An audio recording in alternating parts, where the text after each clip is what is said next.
Hello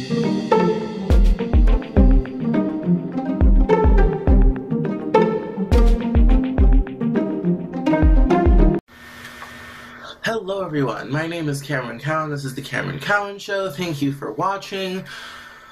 Oh, I'm so glad to be in 2016 and be back. I am just glad to be here. We're going to talk about paranoid policing. This was a great story in The Atlantic, link below, and it talks about how the big takeaway from the article is as follows, and that is that in America we allow cops to de-escalate a situation simply by killing someone. And this is a huge replete problem. Other countries do not do this. They find other ways of solving the problem. Like, there was like a officer that shot someone in Iceland and he's still going to therapy. Like, it's in the UK, most of their police are not even armed. Like, it's like, why would you spread, for them it's like, why would you spread violence around like that? It just seems unnecessary. And so what I found most interesting about that, having seen other systems, is that we have this very antagonistic view between the police and the people. And I think that comes from, and I've always said this, and people have argued me with it, but I've always said, institutionally, what the police went through in the 60s and 70s with riots, inner city violence, political movements, all this type of thing, created a kind of paranoia, out to get us attitude. The police could no longer be collaborative with communities. They had to be antagonistic. Now, obviously, depending on your socioeconomic status, your racial status, this radically changes. But it creates this attitude. Now, in the police's defense, I will say there are a few reasons to be paranoid. Usually when the police are dealing with someone, they are dealing with someone at their absolute worst. This is an undeniable fact. We call the police when there are problems. We never call the police when there's nothing going on. We call them when there's problems. And I think day after day, year after year, decade after decade of that, you start to be kind of like, people are so full of problems, because, well, that's the only time you ever see them, is when they're full of problems.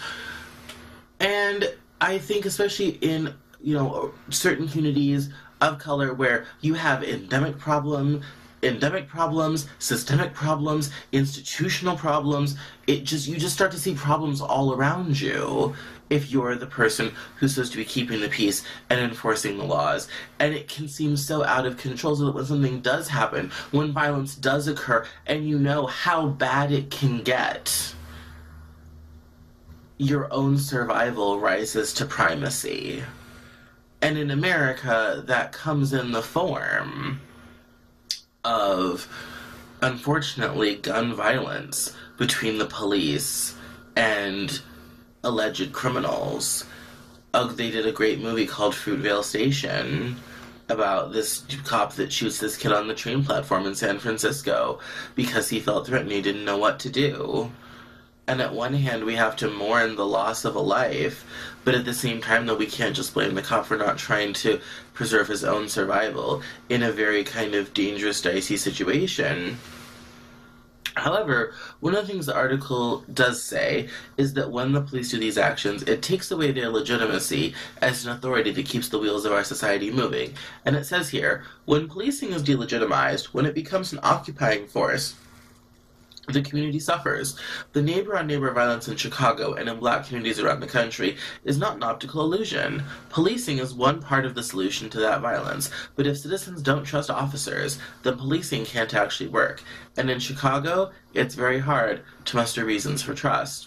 And that is true in many metro areas all over the country.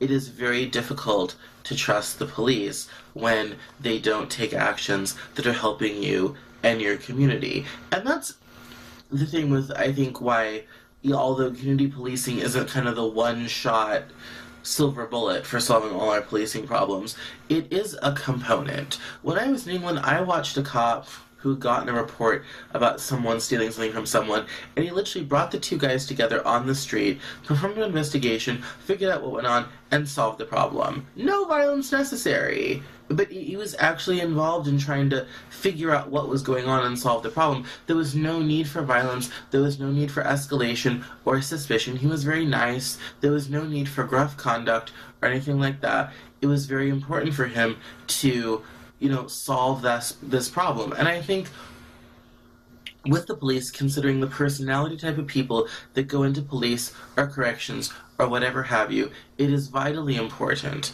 that that attitude becomes more preeminent in the way the police work in this country. And I think that will solve a lot of the racial tension. I think it will solve a lot of the socioeconomic tension. And I think it will actually help the police become a functioning part of all of our communities. And that is the one thing I think this country needs more of. And that is community. How are we going to work together? How are we going to build ourselves into something we can all be proud of? And if there's one thing that we've forgotten, and maybe we can remember in 2016, is that we have forgotten that. Point blank, and the period. Thank you so much for watching. My name is Cameron Cowan. This is the Cameron Cowan Show. Questions, comments, concerns, desires, rants?